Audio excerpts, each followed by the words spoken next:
Hi mga kapodcast! We are Group 3! I'm Mike Janice Del Torre, your main host for this podcast together with my group mates.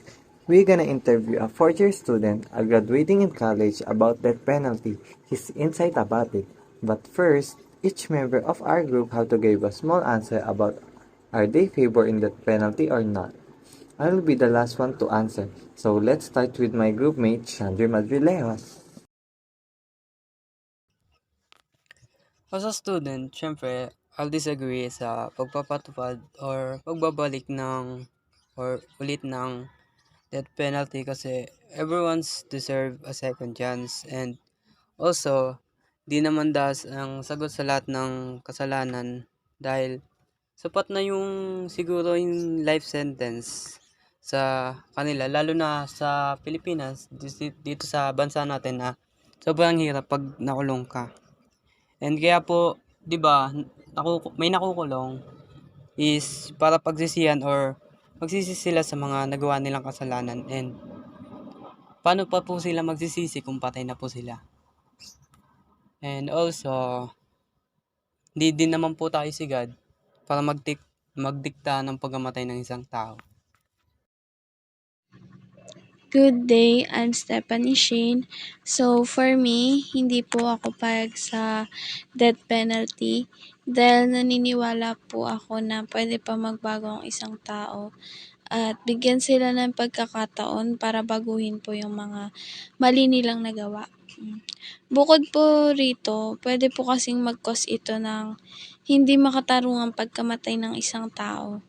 Lalo na sa pagkakataong maaaring magkaroon po ng pagkakamali sa sistema ng hustisya. Ako po si Roas Jenica. Favor po ako dito sa death penalty dahil para sa aking opinyon, makakatulong ito para maiwasan ang krimen sa ating bansa. Kailangang parusahan ng mga masasamang loob, ngunit sa aking palagay ay kapag naipatupad na ang batas na ito ay wala nang maglalakas loob na gumawa ng krimen. Ito ay tutulong din sa pagbaba ng crime rate sa Pilipinas. Ako si Bea. For me, mag-a-agree ako dun sa sinabi ng guest namin na hindi dapat ipatupad yung death penalty dito sa Pilipinas. Yun nga, bias nga siya na, na pwedeng makapahamak sa mga kapwa natin Pilipino na walang pera parang paglaban yung karapatan nila. Kaya sana hindi siya mapatupad talaga dito sa Pilipinas kasi lugi naman yung mga kababayan natin na walang pera para suportahan yung karapatan na kanilang hinahangad. Miss Alan Alexandro Di Orgulio. Ang masabi ko lang po pabor po ako sa death penalty para na din po sa pangkalahatan. At saka na rin po, mabawasan po yung mga krimen at pagpatay. At saka naman po kung may masasamang loob matakot na po sila sa paggawa ng masama sa kapwa. At saka na rin po sa, syempre po, pag may death penalty, ayan po yung tatapos o pagsisihan po talaga ng masasamang tao. Ayun lamang po. Thank you po. Hello, my name is Hailey Jade Ruiz. So, my own perspective about our topic is that I don't think that death penalty is giving the justice to the victim, and for me, we are all humans, diba? So, I think we don't have the rights to agree because di tayo pwede kumuha ng buhay ng iba. Kasi kasalanan din yun kahit karumal-dumal na yung krimen na nagawa niya. Sobrang hirap kung iisipin kung kamag-anak mo yung gumawa ng krimen tapos ano, 'di ba? Like pwede naman na life sentence, mga ganun. Like, habang buhay na lang siya doon at di na lang kunin yung buhay niya. Kaya for me, di ako approve sa death penalty. Thank you. Hi, my name is Lisabel Robledo. Yung question is kung pabor ba ako sa death penalty. Agree ako sa death penalty Pero sa Pilipinas, or kung sa Pilipinas, hindi ako sasang-ayon dahil sa Pilipinas ang mga walang kapangyarihan ang laging suki ng death penalty. Mas a-agree ako kung ang death penalty ay nasa tamang aksyon, katulad na lamang sa mga nangre-rape, namatay tao, at kung may bagay kang hindi naman dapat gawin, dapat ang death penalty ay sinisigurado kung ang isang tao ay nagkasala ay dapat siya talaga ang hatulan dahil merong nahahatulan ng death penalty dahil lamang sa mga maling kuro-kuro. Hello, ako po si Angel J. Catarining, and kung tatanungin niyo po ako about that penalty, I can describe it into one word, which is controversial. Yes, magiging controversial kasi siya sa buong Pilipinas once na napatupad siya kasi maraming iba't ibang opinion ng mga tao. Maraming ayaw, maaring tutol sila sa pagpapatupad ng death penalty, and maaring may ilan din na sang-ayon sa death penalty. So, magkakaroon talaga ng palitan ng diskusyon about sa death penalty once na napatupad yon, at magiging controversial siya talaga. So, ayun, shy type ang iba sa aking mga kagrupo at mahihina ang kanilang boses. Pasensya na po. And dadako na po tayo sa sagot ko. So, death penalty po is favor po ako. It's unbearable na nga po yung mga kasalanan like pang-rape at pagpatay. If napatunayan po talaga na sila yung gumawa nun. And hindi naman po ako pabor if mapapatupad siya agad sa Pilipinas dahil nga po hindi pa kaya agad tanggapin ng generation natin yung ganong situation. Dahil nga po sa unbalance pa po yung justice dito sa ating bansa. Hindi pa po natin kayang makuha agad hinihingi nating hustisya dahil nga po sa may mga kapangyarihan naghahaman doon. Ayaw po nila na malalamangan and ginagamit po nila yung kapangyarihan nila sa maling paraan. So, ayun, dadako na po tayo sa ating i-interviewin o usisain about sa death penalty. Kuya, pakilala ka po. Thank you for having me. My name is Rodinel Monton and I'm 26 years old and I'm currently taking the course of BS in Information Technology. Kuya, first question lang po.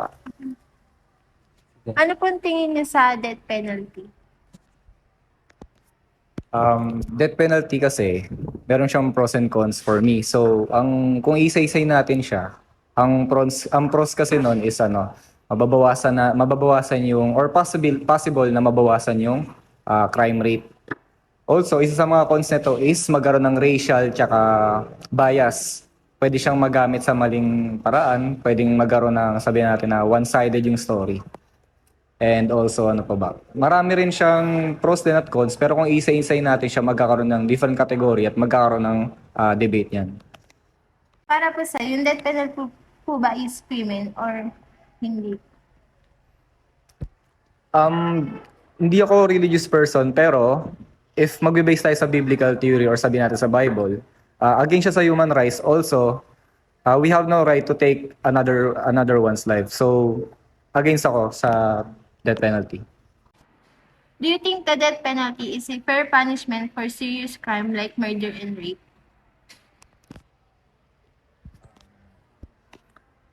In terms naman sa kung deserve ba ng tao and depends sa crime na ginawa niya.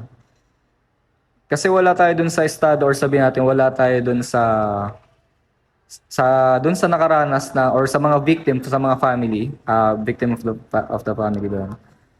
So, posible din kasi na umagri sila, lalo na kung rape. Siyempre, meron tayong recent cases na meron 3 months old baby na na-rape.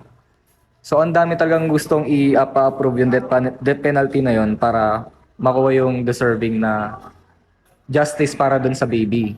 Pero meron din naman na hindi kasi nga hindi pa rin yung life sentence, mas angat pa rin siya kaysa sa death penalty para sa ibang tao.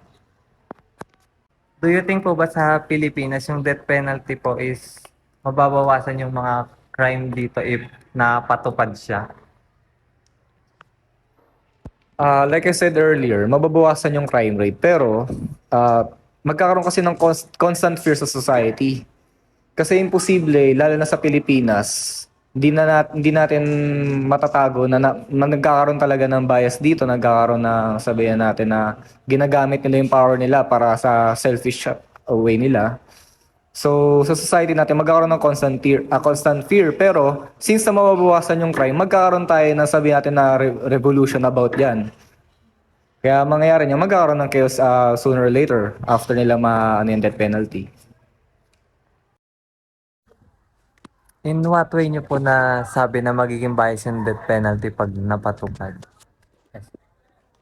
Kasi 'di ba in our current government kasi di natin maiiwasan na corruption pa lang halatang halata na. So pagdating sa justice system naman nila, nako-corrupt din. May mga instances na sabi natin si ganto may pera lang tapos si ganyan wala. Anong nangyayari? Pinapaboran na yung nagbabayad. So, what more pa kaya kung yung death penalty yung may approve nila, 'di ba?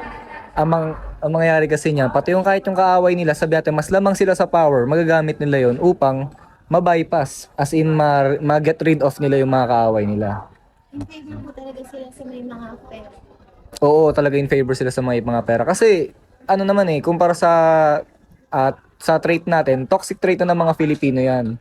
Is yung wala na silang pake, makapanapak lang sila ng tao, okay lang, 'di ba? Nalalaman. Nakakatanggap Oo. sila ng pera. Nagbe-benefit po sa kanila. Kasi syempre, kahit anong rason nila, usually kasi ang rason nila, sinasabi nila para sa family nila, para may angat nila yung mga future generation din. Pero kawawa naman yung mga affected, yung mga nadali ng mga unfavor, di ba? So, if ever man po na maipatupad yung death sentence or death penalty dito sa Pilipinas and nagkaroon ng protesta across the country, sasali ka po ba sa kanila? Di kasi ako ganun ka-active as sabi natin mag-protest sa mga ganyan topic. Pero kung titignan natin yung future natin, talagang magiging maraming affected na families. Also, so yun, mas okay din talaga na sabi natin na sasali ka sa protest, kahit wala ka doon, pwede mo ikalap yung advocacy mo through social media. So lahat tayo may power na mayroon tayo freedom of speech. So doon natin ibabase na lang. Tsaka ang hirap din kung titignan talaga natin the future. Once na na-approve talaga to, maraming maapekto ang family din.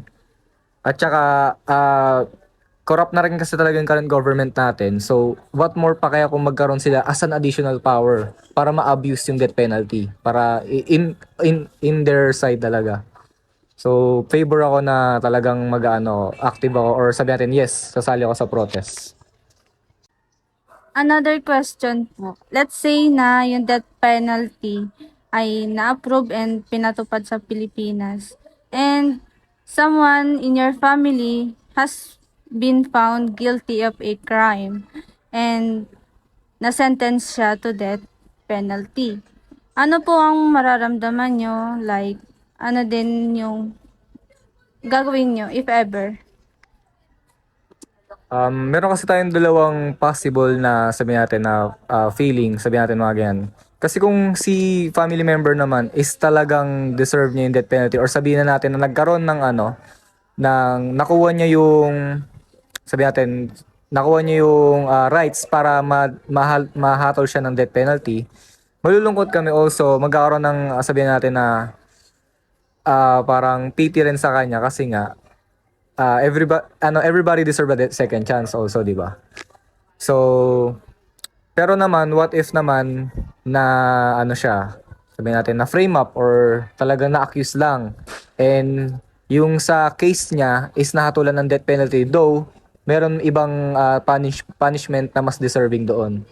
So talagang ang hirap kasi maghahalo-halo na yung emotion nun pero mas lamang ang galit sa government kasi nga for sure ipapakita nito ang sabihin natin na hindi tawag dito, sabihin na natin na yung justice is talagang hindi talaga siya equal para sa lahat. So marami talagang for sure may mga bagay din na for me rin kung ako maranasan ko may mga bagay din ako na magagawa para lang maisalba yung family member na yun kung hindi niya talaga deserving, di ba? So, ganun nga po, if ever na mapatupad nga yung and nasintensyahan nga po yung one of your family members. And alam ng pamilya mo, alam mo na hindi talaga niya yung kasalanan or na-accuse lang siya. Tulad po na nasabi niyo po. So, mag-i-initiate ka po ba ng protesta laban sa kongreso nun? Or boboses ka po ba through social media? Like, gano'n po. Like, ano pong gagawin nyo na alam nyo naman na walang kasalanan talaga yung family member nyo and kailangan mong bumoses? Ano? Good question po yan. Actually, marami tayong ways para maipalaganap natin at saka maipalaganap natin yung innocence nung ating family member. So kung ako mararanasan ko yun, meron tayong human rights ang ating government ay democracy. So dapat makikinig sila sa mga boses ng masa, lalo na ang boses ng mga nangangailangan. So by social media, we can post including the supporting documents na innocent talaga or supporting evidence na inosente yung ating family member. So talagang yun, doon pa lang pwede na tayo magprotesta. Kasi nga lahat tayo connected na tayo dahil sa internet. So doon pa lang makikita na nila na talagang improper na to, injustice na to, hindi na tama to. So talagang doon pa lang kung alam nyong mali na, bakit pa tayo mag-hesitate para, 'di ba? I-prove natin yung innocent natin tsaka ng family member natin. Kahit sa anong bagay. Kaya kailangan talaga natin bumoses, hindi tayo pwede na magpakababa lang kasi nasa demokrasya tayo eh. Yun. Ang tanong mo. Tanong. Wag ka na maiyak. Yung sa mga OFW po na nahatulan po ng death penalty, pabor po ba kayo dun sa nangyari sa kanila or hindi po? Actually, sa mga sabihin na natin na napaka controversial, 'di ba? Controversial na topic. So hindi talaga kasi doon na papasok yung pagiging racial tsaka bias. Kasi nga Filipino 'yan eh. Ibig sabihin, though nag-work siya sa country nyo, hindi para hatulan nyo siya ng death penalty kasi we have our own system for 'di ba? Hindi pwedeng sila ang maghatol ng ganun kasi nga malalaman natin, makikita naman yun na talagang parang sabihin natin inatulan siya ng death penalty for their own sake para matabunan yung kasalanan nila. Lalo na mga domestic helper. Marami sa kanila talagang sabihin natin, ina-accuse na magnanakaw ka, pinuputol yung kamay. 'Di ba? Parang na sila eh. Pero kung gagawin nila sa sarili nilang tao yun, hindi nila magawa. So parang yung system na yun, ginawa nila yung law na yun para sa, para sa taga-ibang bansa lang, para sa ating mga Asian. 'Di ba? So hindi talaga ako pabor sa mga ganon. Grabe. Grabe. May tanong ako doon.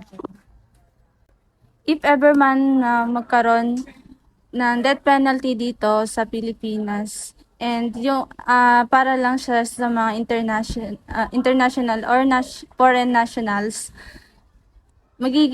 sa tingin niyo po ba, in your own perspective, magiging fair po ba siya para sa ating Pilipino and sa ibang bansa? Kasi 'di ba may mga nababalita na may mga OFW na nasa-sentence din sa death penalty sa ibang bansa. So, in your own perspective po, magiging fair po ba sa inyo?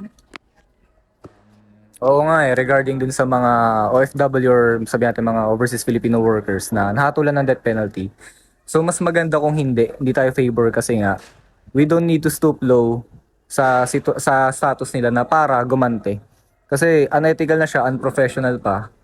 Kung doon tayo magbe-base, kasi kung ano yung nararamdaman natin na sabi natin galit or sabi natin thoughts, opinion about sa mga nakakaranas ng death penalty na kapwa natin Pilipino sa ibang bansa, what more pa kaya sa kanila? Vice versa, di ba? So kung tayo inapprove natin yon, kung titignan natin yung future, mangyayari kasi niya, magkakaroon din ng alitan na lalo. Sa racism pa lang, about sa Asian, African, magkakaroon na lalo ng ng sabi natin, ng mas lalong kakapal yung border na talagang hindi tayo magkakaisa niyan. Kasi nga nagagantihan na lang tayo eh. Hindi na naman sila immature or para makita nila na hindi tayo naggumaganda, di ba? Kung ipapatupad natin yan, talagang mas lalo lang lalala siya at malala pa doon, baka gumawa pa sila ng bagong law na talagang against sa mga international din at maapektuhan pa tayo since na ang dami sa Pilipinas na nag-OFW sa iba't ibang bansa. So, ano pong masasabi niyo doon sa mga foreign countries na nagpapatupad ng death penalty? And isa tayo sa mga natatamaan nun. Ano pong masasabi ninyo and ano pong magiging advocacy ninyo? Ang magiging advocacy ko dyan is unfair.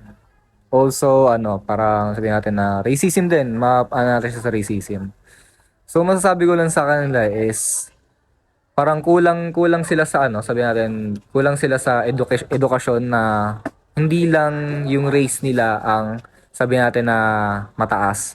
So, lahat tayo pantay-pantay talaga. Demokrasya na to, hindi lang yung Pilipinas, buong mundo na yan. So, why not talk about it, di ba? Na hindi naman kailangan nila ilagay yung batas sa sarili nila kung nakaka-affect din tong mga ibang tao na taga-ibang bansa. So, why not talk about it and settle? Kasi it's the best way para makamit yung peace. Kasi kung gaganti lang talaga, sooner or later talaga, unti-unti niya na yung mangyayari niya, talagang magkakagulo na. If ever po na makausap niyo po yung pamilya ng biktima ng mga OFW po na nahatulan ng death penalty, ano po yung pwede niyo pong mensahe para sa kanila na hindi po nila nakuha yung karapatan na dapat pong meron sila? Mahirap na question po yan kasi as a fellow Filipino, kung sabihin na natin na nakatulan yung ng death penalty ng taga-ibang bansa yung ating kapwa Pilipino, doon natin mawawala yung pagiging yung rational thinking natin kasi nga for sure may unang papasok sa isip natin is may personal na problem against sa atin, sa ating mga Filipino, or may sabihin natin na may ginawa nila tayong pangsalba para sa mga kasalanan na ginawa nila, or may tulad nung sa mga OFW nga, may mga nakakaranas lalo ng mga domestic helper na pangahalay, ganon. Meron pa nga mga illegal agency na bata pa lang nire-recruit na tapos doon nila Oo, binabago yung edad, pero pagdating naman doon 13 years old lang, di ba? So ang hirap sila kausapin in a way na kung sabi natin natin yung pagiging rational natin.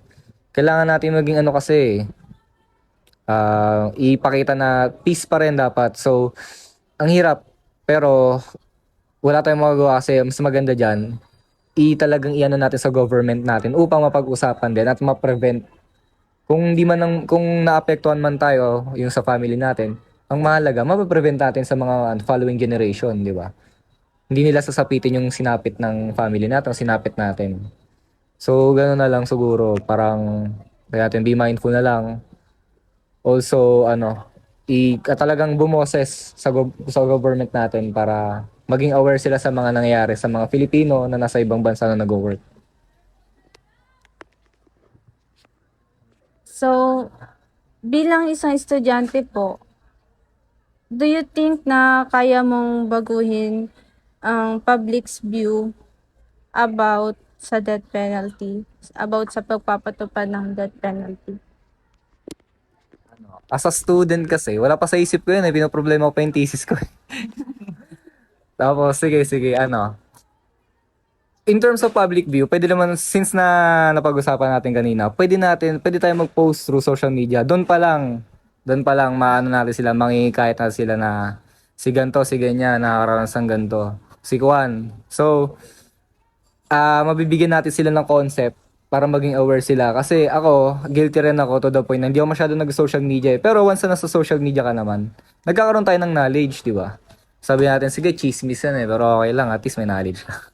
So, ganoon tayo. Talagang nasa likas na rin natin na once na nakuha natin tong mensahe na to, tong message na to, sinasabuhay agad natin. So, yung sinasabi nila na best way to gain experience is, the best way to gain knowledge is experience. Meron din is to observe. So, to observe, pwede natin gamitin yung social media, di ba? Para maging aware tayo sa mga nangyayari sa mundo. So, yun.